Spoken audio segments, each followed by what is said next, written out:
Jack Nicholson, the man whose piercing gaze in The Shining sent chills down the world's spine, and at the same time, a timeless symbol of classic Hollywood. He's a three-time Academy Award winner with a net worth of over $400 million after more than half a century in the spotlight. Nicholson now lives in a secluded estate spanning nearly 3 acres on Mulholland Drive, a property that once belonged to Marlon Brando. Inside, he holds one of the most valuable private art collections in the industry, worth hundreds of millions. But behind that calm, confident exterior lies a shadow few have seen. There was the time he lost his temper so badly, he smashed a stranger's car window with a golf club, an incident that made headlines across America. And yet, the way Nicholson later apologized had people shaking their heads and laughing with reluctant admiration. This is a look into the luxurious, emotional, and often unpredictable life of Jack Nicholson, a man respected by all of Hollywood but never fully understood. If you enjoy stories like these, please remember to hit the like button. It really helps us out. And don't forget to leave a comment below. Have you ever asked yourself, what if the family that loved you, believed in you your whole life, turned out not to be what you thought? Jack Nicholson lived most of his life under that belief. For nearly 4 decades, he thought he understood the people closest to him, until a long-hidden secret came to light, forever changing the way he looked at his own past. But before he became a Hollywood icon, Jack was just a boy with no clear path ahead. Born in 1937 in Neptune, New Jersey, Jack grew up in a modest working-class household. He was raised by his grandparents, whom he believed were his biological parents. The young woman who came and went, June, was someone he knew only as his sister. She worked as a dancer in nightclubs, making ends meet. No one in the family ever said otherwise, and Jack never questioned it. The love he received was real, but so was the mystery he never knew he was living in. In a small town where nobody talked about becoming an actor, Jack fell in love with the movies early on. While fellow New Jersey native Frank Sinatra had a politically connected mother and early support to enter the music world, Jack stood alone outside movie theaters, staring up at the large posters on the walls.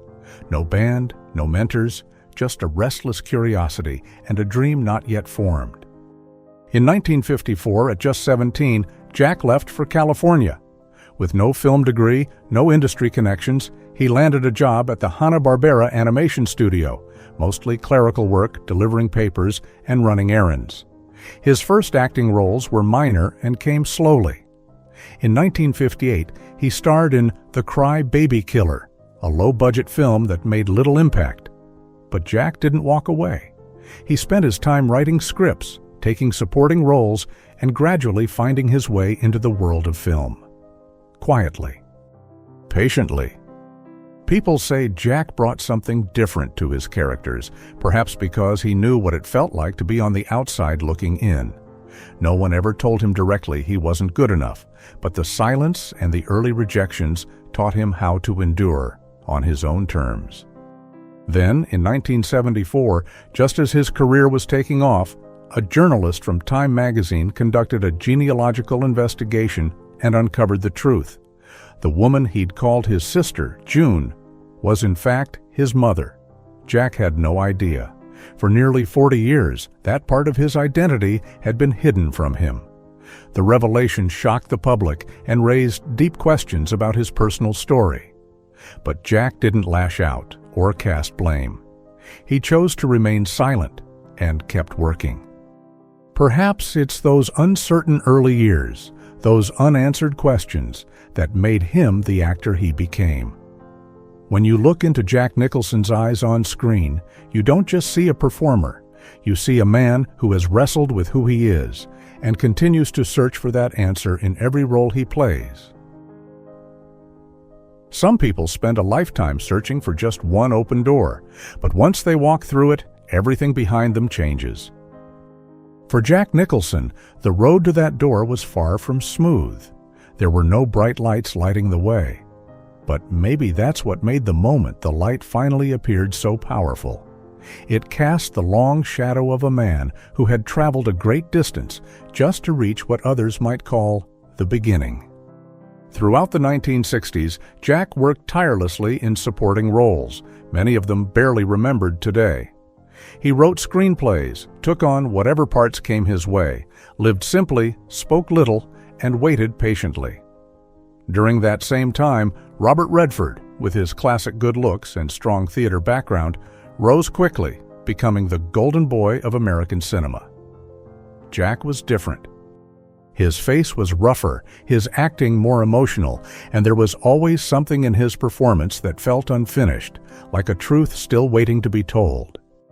The turning point came in 1969, when Jack appeared in Easy Rider, an independent film that captured the rebellious spirit of a generation.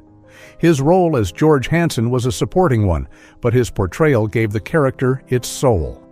It earned Jack his first Oscar nomination and caught the attention of top directors. People began asking, "Who is this man?" But it wasn't until One Flew Over the Cuckoo's Nest in 1975 that Jack truly established his place. His role as Randall P. McMurphy, a man who dared to challenge the system, raw yet deeply human, felt as though it had been written just for him. The film was a sweeping success, winning 5 Academy Awards, including Best Actor for Jack. It's said that in addition to his $1 million base salary, Jack negotiated a share of the film's profits, earning him close to $15 million for that film alone, the equivalent of over $60 million today.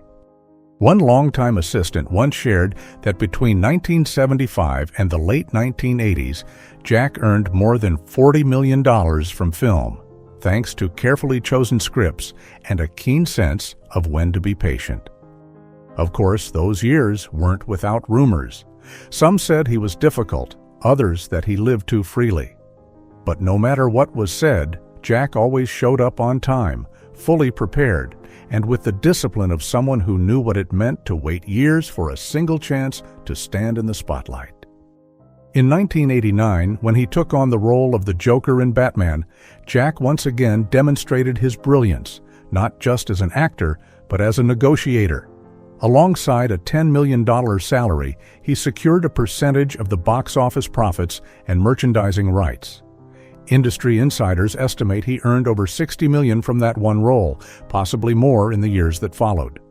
His Joker became not only an iconic character, but one of the most financially successful performances in Hollywood history. It was around then that people stopped calling him just an actor and began calling him a legend. But for Jack, each role was never just a career milestone. It was another step in redrawing the map of his life, from someone trying to find a place to someone who built one of his own. He once said gently, "I didn't come here to be someone else. I just wanted to be true to myself. And if someone saw something in that, then I thank them."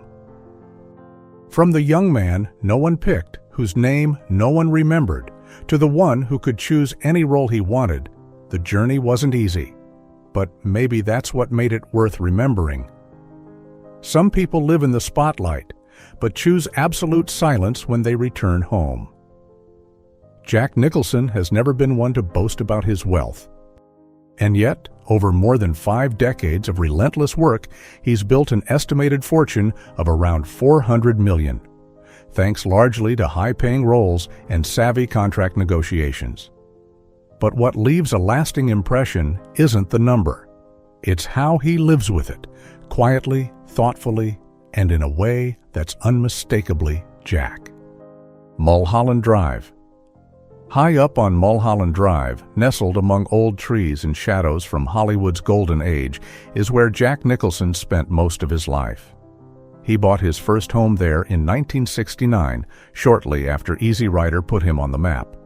Over time, he acquired the surrounding lots, including one that once belonged to Marlon Brando, a friend he deeply respected, forming a nearly 3-acre estate, a kind of private fortress surrounded by nature and memory. The main house is understated, but full of character. Oak-beamed ceilings, soft amber lighting, and black and white film stills lining the walls. There's a reading room with sliding glass doors overlooking Los Angeles, a Japanese soaking tub tucked into a fruit garden, and an old leather armchair where Jack would sit early in the morning, sipping black coffee and rereading old scripts in his gravelly voice. A longtime housekeeper once shared that Jack preferred to open his own doors, walk the property by himself, and never referred to the place as real estate. He called it the final soundstage of my life. Estimated value, over $30 million. But for Jack, it's where he once invited Warren Beatty to listen to jazz, where he kept the last handwritten letter from his birth mother, and where he chose to remain, even as others retired elsewhere. Kauai, Hawaii. Far from the paparazzi and red carpets, Jack holds a personal refuge on the island of Kauai, Hawaii. This isn't just a retreat from media. It's where he gets to simply be. The home spans over 7,000 square feet and embraces an open design. Living spaces blend into the tropical garden. A lava stone pool glimmers under the palms, and there's a private screening room equipped with a vintage reel projector. Jack's favorite since his days of watching movies alone in theaters. In the mornings, he walks barefoot along the sand with an old novel in hand and a golf club tucked under his arm. He doesn't carry a phone. He doesn't check email. And when someone needs to reach him, they go through an assistant who usually replies, "Jack stepped away from the world." The home is estimated at $20 million, but for Jack, the real value is freedom. No roles, no applause, just the ocean and memory. Malibu, Santa Monica, Venice. Beyond those two primary homes, Jack also owns several other properties, each one a time capsule, a scene from a different act in his life. In Malibu, he has nearly 70 acres of land, once listed for $4.5 million in 2011, but he never finalized the sale. "The afternoon light there reminds me of my mother," he once said. In that sloping garden still sits an old wooden bench where Jack would smoke cigars and scribble into a hardbound notebook. His modest Santa Monica home is where he wrote many screenplays in the 1980s. Upstairs, the office has pinewood walls, a coffee-stained antique desk, and an Olympia typewriter that no longer works but still rests in its place, as if time never passed. Then there's the quiet apartment in Venice Beach with a small balcony overlooking the ocean. Neighbors have said, some days Jack would just sit there, staring at the sea, saying nothing. But you could tell he was writing in his head. These secondary properties are estimated to be worth over $50 million, bringing Jack Nicholson's total real estate portfolio to well above $100 million. But more than assets, these are vessels of memory. Every wall, every room holds part of who he is, a story never spoken aloud, but deeply felt. For Jack, a house isn't just a place to live. It's a place to relive each role, each moment, each year that won't come back. And yet, when he steps outside these quiet walls, he never re-enters the world in an ordinary way. He enters it through the doors of a car he chose himself. Not flashy, not loud, but every car he drives carries a story. Mercedes-Benz 600 SWB. On a shaded street in Beverly Hills, Jack was once seen stepping slowly from a black Mercedes-Benz 600 SWB, dressed in a dark suit and sunglasses, moving with a calm that made it seem like time had no claim on him. This was the same model used by world leaders, from John Lennon to Fidel Castro. But in Jack's hands, it was less about power and more about presence. Inside, it featured hand-stitched Connolly leather, walnut wood trim, and a customized rear seat designed for Jack's preferred recline. He'd rest his left arm on the side, his right hand holding a printed newspaper or a script. It wasn't transportation, it was a mobile stage where Jack could be fully himself between destinations. Collectors now value this car between $300,000 and $500,000. Jack's version, a rare model, reportedly one of fewer than 100 ever made. Bentley Mulsanne, EWB. When silence mattered most, Jack preferred the Bentley Mulsanne EWB, A luxury car celebrated not for its engine roar, but for its perfect quiet. With an extended wheelbase, the back seat is more like a private reading nook.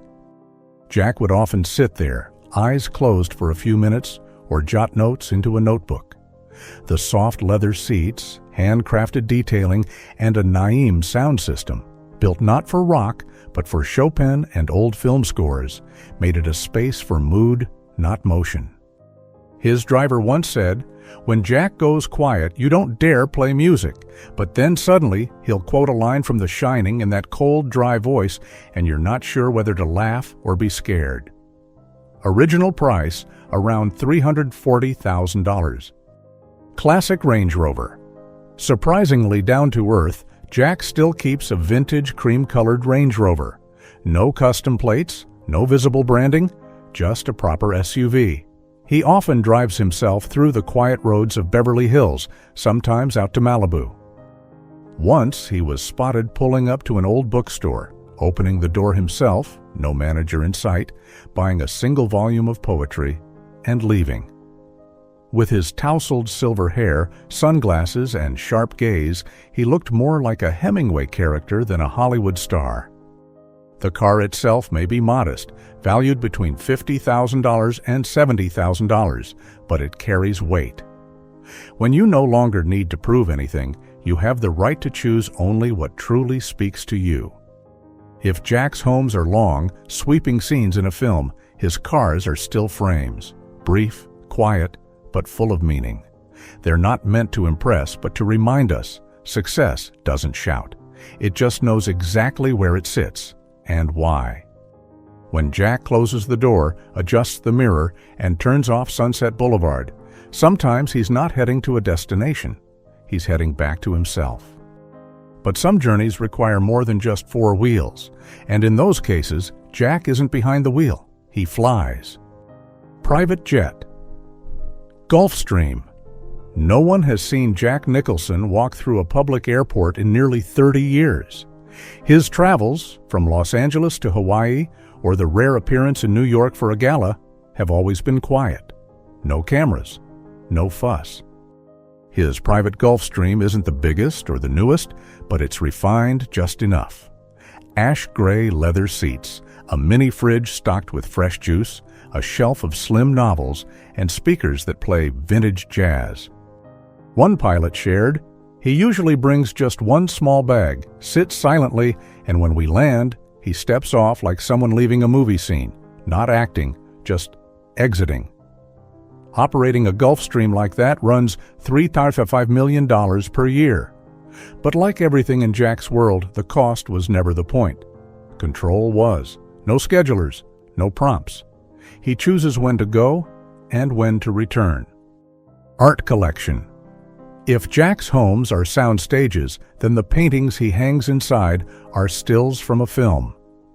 Over decades, Nicholson quietly built one of the most valuable private art collections in Hollywood, estimated between $100 and $150 million. He owns pieces by Picasso, Matisse, Klimt, Francis Bacon, even contemporary voices like Tracy Emin. He didn't choose them for fame, but for feeling. Family members say Jack often stands in front of a painting for long stretches, sometimes 20 minutes or more, saying nothing, as if he's speaking to himself through the colors. In 2013, he lent Night Geometry by Jack Vetriano to Glasgow's Kelvin Grove Museum. Not for headlines, not for attention, but, as he said, to share what moved me. For Jack, art isn't decor, it's company. Jack Nicholson never tried to chase the world. He built a world of his own, at home, in the sky, on the walls, and in how he lives every single day. Every asset, every habit, every quiet moment is so deeply personal that even if you never see him, you can feel that truth. There's only one Jack who lives like this, and that's what makes him different. Some things in life aren't written in a script, and sometimes even the most iconic figures have to learn how to navigate hardship, not through a performance, but with grace and resilience. Jack Nicholson has lived through moments like these, Times when talent alone wasn't enough to set things right, but strength of character and a generous heart helped him move forward. A love story with Angelica Houston, long, beautiful, and not easy to hold on to. Among all his relationships, the most enduring and talked about was his 17-year romance with actress Angelica Houston. They were together from 1973 through the early 1990s, a relationship marked by creativity, passion, and, for a while, remarkable staying power. But between the pressures of a demanding film schedule and Jack's free-spirited lifestyle, certain distances eventually became impossible to bridge. In 1990, the relationship came to an end shortly after Jack fathered a child with another partner. In her memoir, Houston didn't cast blame, but she did reflect candidly. Jack can make you fall in love so deeply, but he's not always built to stay. Unlike his contemporary Paul Newman, who famously shared over 50 warm and faithful years with Joanne Woodward, Jack's path in love was more complicated. But what mattered was that he never walked away from responsibility. He acknowledged his children, stayed connected with them, and in every one of his homes, there was always a place reserved for his family. The relationship with Caleb, quiet but real. Another story that drew attention was his connection with Caleb Goddard, the son of actress Susan Anspach. In an interview, Anspach claimed that Jack was Caleb's biological father. Though Jack never made a public confirmation, Caleb would later say that Jack always treated him with dignity and care, and that they remained in touch like true family. There were no headlines, no grand statements, just a presence that made it clear. Sometimes love isn't measured in legal terms, but in the way people show up for each other over time. The 1994 incident, a flash of temper, a lesson in restraint one moment that made headlines, came in 1994 when Nicholson reportedly shattered the windshield of another driver's car with a golf club after a brief road altercation. The matter was eventually settled quietly outside of court, with no lasting legal consequences. Years later, in the comedy Anger Management, 2003, Jack playfully leaned into that same hot-headed image, bringing a wry sense of humor to a character that bore more than a passing resemblance to himself. He didn't offer explanations, but in that performance, many saw a subtle way of making peace with his past, through honesty and a wink. Perhaps that's how Jack has always chosen to deal with the harder truths, not by avoiding them, but by acknowledging them with humility and a touch of wit. Jack Nicholson hasn't lived a flawless life, but time and again, he's chosen to stand back up, take responsibility, and keep moving forward with a little more kindness and clarity.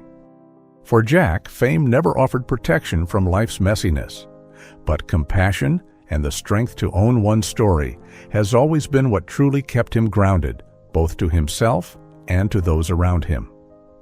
After decades of acting, awards, and living in the spotlight, what truly remains for someone like Jack Nicholson? It's not just the fame, and it's not necessarily the fortune.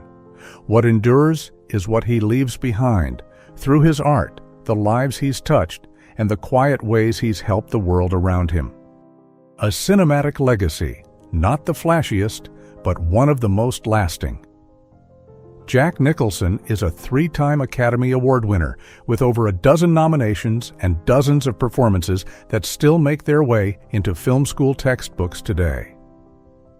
Roles like McMurphy in One Flew Over the Cuckoo's Nest and the Joker in Batman, 1989, weren't just memorable, they were layered. At times manic, at times deeply human, and often marked by a haunting kind of stillness. Unlike Marlon Brando, often regarded as a natural-born genius who later withdrew from the public eye, Nicholson chose to stay present. He kept working steadily for over 40 years, from independent films to major blockbusters, always with a sense of professionalism and approachability. He didn't always make noise, but he never faded from memory either. As some critics have put it, Brando was a phenomenon, but Nicholson was the torchbearer. And it's that steady, enduring presence that became his true legacy. Quiet acts of kindness and help that never asked for credit. Though Jack never made a show of his philanthropy, he was consistently involved in causes that mattered to him, especially those concerning children and health care. He contributed to the Elizabeth Glaser Pediatric AIDS Foundation, supported childhood diabetes programs, and quietly gave to funds for families of injured or fallen police officers in Los Angeles. He also lent pieces from his personal art collection, featuring works by Picasso, Matisse, and even a notable painting by Vetriano that was displayed in Scotland. There were no press conferences or big announcements, just a neatly written letter sent along with the frame. When asked about it, one friend simply said, "Jack doesn't like being thanked, he just wants to know that what he gave actually helped." The moments we remember. Not for the spotlight, but for the heart-won little-known story. In 2010, Jack quietly attended a charity event for children with cancer. There were no cameras, no reporters, but he showed up, sitting quietly in the back row, listening to stories from the children's families. After the event, he made a generous donation, anonymously. Only the organizer and the accountant ever knew. There's no marble monument honoring that moment. But to those he helped, Jack became unforgettable. Not because he asked to be remembered, but because his kindness spoke louder than any tribute ever could. Jack Nicholson's legacy doesn't sit in a trophy case, and it's not in the more than $400 million he's amassed over his career. It lives in the films that continue to move audiences, in the generosity he never mentioned out loud, and in the kind of life that quietly reminds us, wealth isn't just about what you own, it's about what you choose to give, and how, and to whom. To those who followed him over the years, Jack was never just some distant legend. He was, and remains, a man who lived truthfully and lived well.